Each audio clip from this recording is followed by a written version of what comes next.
आज है हमारी क्लास नंबर 7। लास्ट क्लास में यानी कि क्लास नंबर 6 में मैंने आपको जो टेस्ट दिया था उसका मैं अभी आंसर बताऊंगा। उसका आंसर बताने से पहले हम आज का टॉपिक पढ़ेंगे। जैसे कि मैंने क्लास नंबर 6 में बताया था कि हम आज देखेंगे डिफरेंस बिटवीन इफ, एलिफ जो भी कंडीशन है, यहाँ पे एलिफ जो भी कंडीशन है, एल्स, ठीक है इसमें, और इफ जो भी कंडीशन है, if condition, if and else, ठीक है ना। तो इफ, एलिफ, एलिफ, एल्स और इफ एल्स में क्या डिफरेंस है, ये हमारा आज का टॉपिक है। प्लस आज हम एक चीज और बहुत ही इंपॉर्टेंट टॉपिक पढ़ेंगे, वो है स्वैपिंग ऑफ टू नंबर। मैं आपको 4 मेथड से बताऊंगा स्वैपिंग ऑफ टू नंबर। एक with using third variable, without using third variable, with using third variable में प्लस माइनस से करूंगा, और एक विदाउट यूजिंग प्लस माइनस। तो 4 मेथड से कराऊंगा स्वैपिंग ऑफ टू नंबर का प्रोग्राम में। पहले हम ये समझते हैं कि इसमें से कौन सा बेटर है, ये बेटर है या फिर ये बेटर है। अब इसमें क्या है, सपोज आपने कोई कंडीशन दी, ये आप बताएंगे कि इनमें से कौन सा बेटर लगा आपको कॉम्प्लेक्सिटी के हिसाब से, टाइम कॉम्प्लेक्सिटी के हिसाब से, कि किस में हमारे को रन करने में, इस प्रोग्राम को रन करने में किस में टाइम कम लगा। जिसमें टाइम कम लगेगा वो ज़्यादा बेटर माना जाएगा। अभी मैं आंसर नहीं बता रहा हूँ, आपने बताना है, मैं एक्सप्लेन करूँगा, आपने बताना है कौन सा बेटर है, ये या फिर ये। फॉर एग्जाम्पल हमने कोई कंडीशन दी, मैंने कंडीशन दी, अगर वो इस कंडीशन को सेटिस्फाई करता है, अगर वो इसमें चला गया, फिर इसमें जाने की जरूरत नहीं है, वो हमारा ये एग्जीक्यूट कर जाएगा। अगर मैं जो कंडीशन दी है, अगर वो इस कंडीशन को सेटिस्फाई नहीं करता है, तो फिर जाएगा इसके पास। ये कंडीशन सेटिस्फाई कर गया तो ये एग्जीक्यूट करेगा, फिर यहां पर जाने की जरूरत नहीं है, ठीक है ना। अगर यहाँ पे कंडीशन दी, सेटिस्फाई नहीं किया, यहाँ पे कंडीशन जो है वो यहाँ पे जब नहीं जाएगा फिर यहाँ पे जाएगा। ये सेटिस्फाई नहीं करता है फिर यहाँ पे जाएगा। अगर ये भी सेटिस्फाई नहीं करेगा तो उस केस में एल्स में चलेगा। ना ये कंडीशन सेटिस्फाई की, ना ये, उस केस में यहाँ पे जाएगा, ठीक है। इसमें क्या होगा, यहाँ पर आपने कंडीशन दी, वो सेटिस्फाई कर गया, कंडीशन सेटिस्फाई कर गया, ये एग्जीक्यूट करेगा, उसका फिर भी वो यहाँ पे जाएगा। अब ये कंडीशन सेटिस्फाई करे या ना करे, यहाँ पर भी जाएगा। अगर ये कंडीशन सेटिस्फाई करे तो ये चलेगा, नहीं करेगा तो इस इफ का जो एल्स होगा उसके पास चला जाएगा। तो कौन सा बेटर है, दिस वन और दिस वन, बताइए। दिस वन और दिस वन, आप बताइए कौन सा बेटर है, ये या फिर ये। कौन सा बेटर है, ये वाला बेटर हुआ। क्यों? क्योंकि इसमें हमारी, अगर सपोज आपने कोई कंडीशन दी और वो सेटिस्फाई कर गया तो बस ये एग्जीक्यूट हुआ, यहाँ पे जाने से बच गए। बट यहाँ पे क्या है, अगर कंडीशन यहाँ पर दी, वो सेटिस्फाई कर गया, फिर भी वो यहाँ पे भी जाएगा, यहाँ पर भी जाएगा, यहाँ पर भी जाएगा। तो ये आपका ज़्यादा बेटर हुआ, क्योंकि इसमें हमारी टाइम कॉम्प्लेक्सिटी कम लगी, इस प्रोग्राम को रन करने में हमारा टाइम कम लगेगा, तो ये ज़्यादा बेटर है, ठीक है। तो ये तो हो गया हमारा आज का पहला टॉपिक। दूसरा टॉपिक है हमारा स्वैपिंग ऑफ टू नंबर, जिसको मैं आपको 4 मेथड से बताऊंगा, with using third variable, without using third variable, और 2 मेथड और हैं। तो अभी हम करेंगे, आगे बहुत काम आएगा, swapping of two number. Swapping of two number का मतलब है, सपोज आपको वैल्यू दे रखी है x = 10 और y = 20, तो मैं चाह रहा हूं x में आ जाए 20, y में आ जाए 10, ठीक है। तो अभी पे पहले मैं बता रहा हूं विद यूजिंग थर्ड वेरिएबल, ठीक है ना। पहला मेथड है हमारा, first method with using third variable, ठीक है। तो हमने क्या किया, आपने एक ले लिया z = x + y, sorry z = x = y and y = z। देखो अगर आप देखते हैं x इज इक्वल टू 10, इसका मतलब है 10 जो है x में साइन हो रहा है, जो राइट वाली वैल्यू है वो लेफ्ट वाले में असाइन होती है। ठीक है, क्लियर है। तो एक सिंपल सा रूल बता रहा हूं, ये सिर्फ पाइथन में नहीं, आपको सी प्लस प्लस जावा किसी भी लैंग्वेज में आपको बहुत काम आएगी। एक सिंपल सा रूल है, कभी भी देखना ये दो नंबर एक जैसे, ये दो नंबर एक जैसे और ये दो नंबर एक जैसे हैं, तो इसका मतलब है इन दो नंबर की आपस में स्वैपिंग हो रही है। ठीक है, ये दो एक जैसे, ये दो एक जैसे, ये दो एक जैसे, तो इसका मतलब है इन दो नंबर की आपस में स्वैपिंग हो रही है। क्लियर। अब मैं आपको ये एक्सप्लेन करता हूं, जो हमने यहाँ लिखा है कि x z equals to x, x is equals to y and y is equals to z। तो देखो x में क्या है 10, x की वैल्यू चलेगी z में, z में क्या आ गया हमारा 10। क्लियर। y की वैल्यू आ गई x के अंदर, x के अंदर क्या आ गया, y में क्या है 20, तो x में क्या आ गया 20।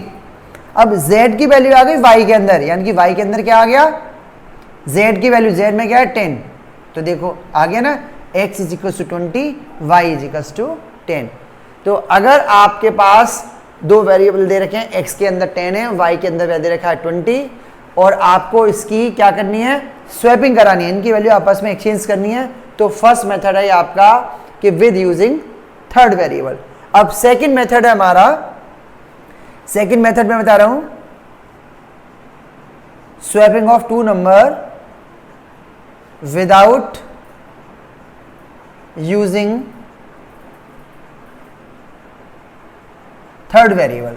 हम तीसरा वेरिएबल यूज नहीं करेंगे, तो देखो कैसे करेंगे क्या करेंगे आप, x is equals to X plus Y, Y is equals to X minus Y, और x is equals to X minus Y.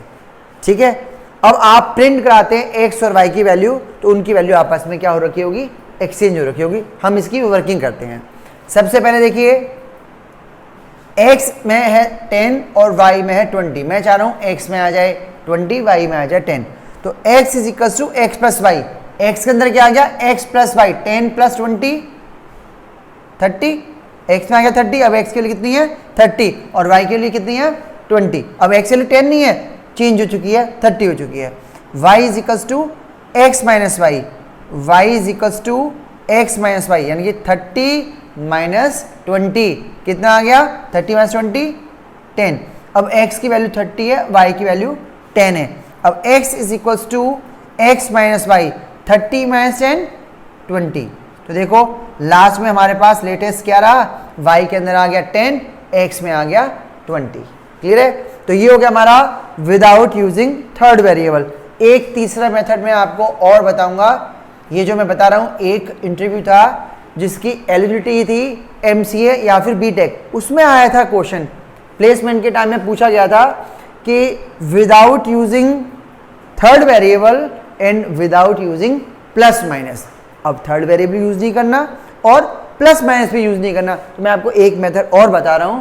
उसमें क्या करेंगे हम, जैसे आपको x दे रखा है 10 और y दे रखा है 20, x में आ जाए 20, y में आ जाए 10, तो देखो क्या करेंगे, x is equal to X into Y, Y is equal to X divide by Y, ठीक है ना, फ्लोर डिवीजन, और x is equal to X divide by Y. अब इसकी हम वर्किंग करते हैं, देखो क्या होगा, x में आ गया x इंटू वाई, एक्स में क्या है 10, y में 20, 10 इंटू 20 200, अब x में है 200, y में है 20। जब वैल्यू चेंज हो चुकी है, अब ये नहीं आप x 10 लोगे, अब x की वैल्यू 200 बन चुकी है ना। y is equal to X divide by 10, x में क्या है 200, तो 200 डिवाइड बाई वाई, वाई यानी कि 20, कितना आ गया 200 डिवाइड बाई 20 10, y में आ गया 10, ये y में 10 आ गया। x is equal to X divide by Y, x में क्या है 200, y में क्या है 10, तो कितना आ गया x डिवाइड बाई वाई, यानी कि 200 डिवाइड बाई वाई, कितना आया 200 डिवाइड बाई 10 20, तो y में आ गया 10, y में 10 आ गया, 20 था, और x की वैल्यू हो गई 20। क्लियर है। एक मेथड और है जो कि सिर्फ पाइथन में ही वैलिड है, C++, जावा वगैरह और किसी में वैलिड नहीं है, जो मैं आपको फोर्थ मेथड बताने जा रहा हूँ, जो सबसे सिंपल मेथड है। हम आगे जब लिस्ट पढ़ेंगे उसमें रिवर्स ऑफ लिस्ट का प्रोग्राम, बहुत सारे प्रोग्राम है यूज होगा, जो मैं मेथड बताने जा रहा हूँ।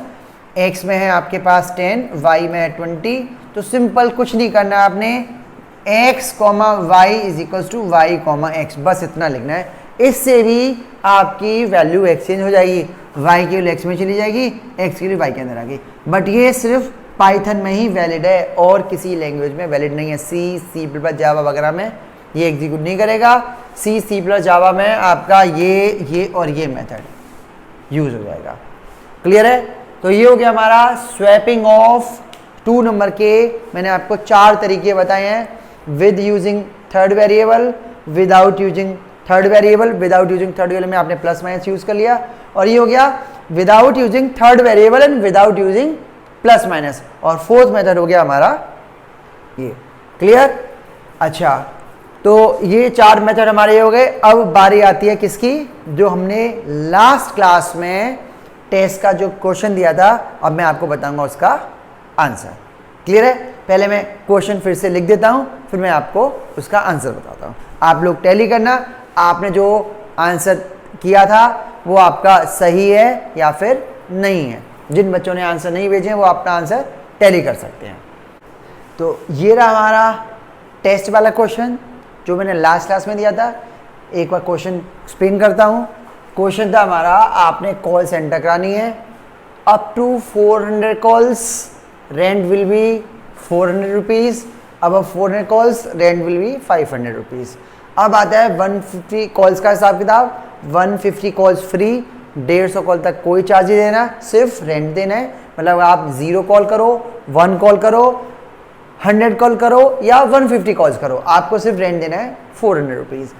151 से लेकर 300 कॉल तक 80 पैसा पर कॉल, 301 से लेकर 500 कॉल 1 रुपीज़ पर कॉल, अब 500 2 रुपीज़ पर call.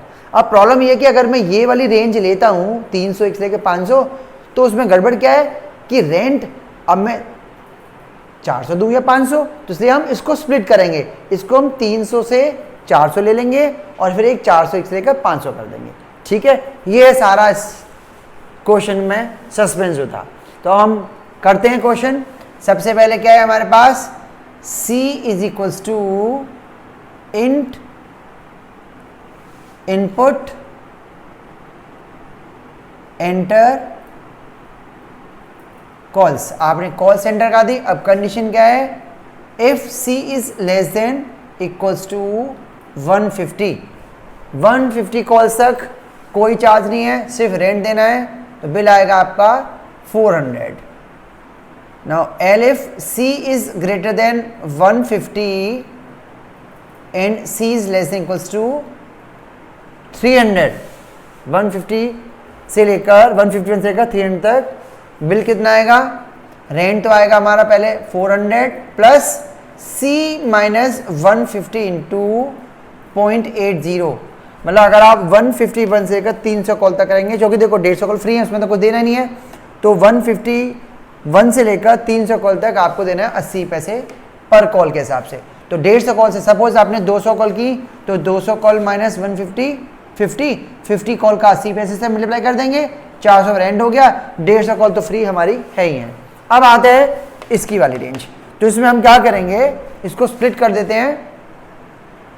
if C is greater than 300 and C less than equals to 400, तो इसमें बिल क्या आएगा? रेंट तो आएगा हमारे पास 400 वाला, क्योंकि 400 तक आपके पास रेंट कितना है? 400। तो 400 रुपये आ गया हमारा रेंट, प्लस 150 कॉल फ्री है, छोड़ दो 150 और 300 के बीच में कॉल होगी हमारी 150, तो 150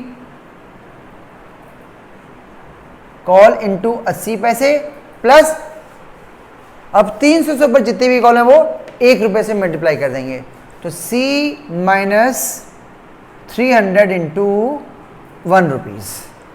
अब आती है बारी हमारी किसकी? 400 से लेकर 500। तो if C is greater than 400 and C is less than equals to 500, तो बिल कितना आएगा हमारा, अब रेंट आएगा आपका ये वाला 500, तो रेंट आ गया हमारा कितना 500 प्लस 150 कॉल्स फ्री हैं, छोड़ दो, 150 से लेकर 300 कॉल यानी कि 150 कॉल 80 पैसे से मल्टीप्लाई करेंगे, तो 150 कॉल इंटू 0.80 प्लस अब 300 से 400 कितनी कॉल हो रही है हमारी, 300 से 400 कितनी कॉल हो रही है, 100 कॉल्स, यानी कि 100 कॉल इंटू ₹1, समझे ना। देखो बता रहा हूं मैं 400 और 500 के बीच में है, तो रेंट तो आ गया आपका कितना 500, ये 500 आ गया हमारा रेंट, 150 कॉल फ्री है, छोड़ दो, 150 और 300 के बीच में हो रही है हमारी 150 कॉल, तो 150 कॉल इंटू 80 पैसा, कितनी कॉल्स हो गई हमारी 300, अब 300 और 400 के बीच में कॉल हो रही है हमारी 100 कॉल, 100 कॉल इंटू ₹1 प्लस अब 400 से जितनी कॉल हो रही हैं वो भी हमारी किससे मल्टीप्लाई होंगी, ₹1 से, तो हम यहां लिखेंगे C minus 400 into ₹1। Clear.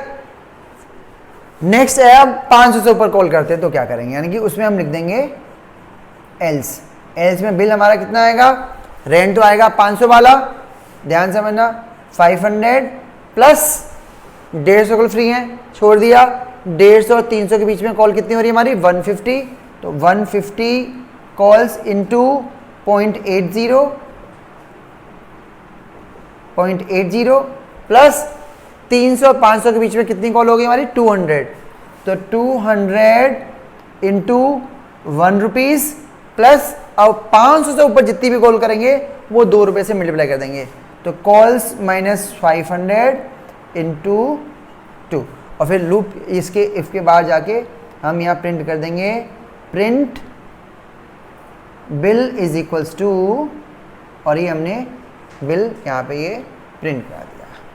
Clear है। तो चेक कर लो जिन लोगों ने ये किया है कितने बच्चों का आंसर सही गया है, जिसका आंसर सही है उसको इफ एल्स अच्छे से आ गया। तो यहाँ आज हमारा इफ एल्स खत्म। नेक्स्ट क्लास में हम स्टार्ट करेंगे लूप्स। सबसे पहले वाइल एंड फॉर के बेसिक करेंगे, उसके बाद फिर डिफिकल्टी लेवल धीरे धीरे बढ़ाते रहेंगे। क्लियर है। तो ये हमारी क्लास नंबर 7। तो क्लास नंबर 8 में हम पढ़ेंगे लूप्स।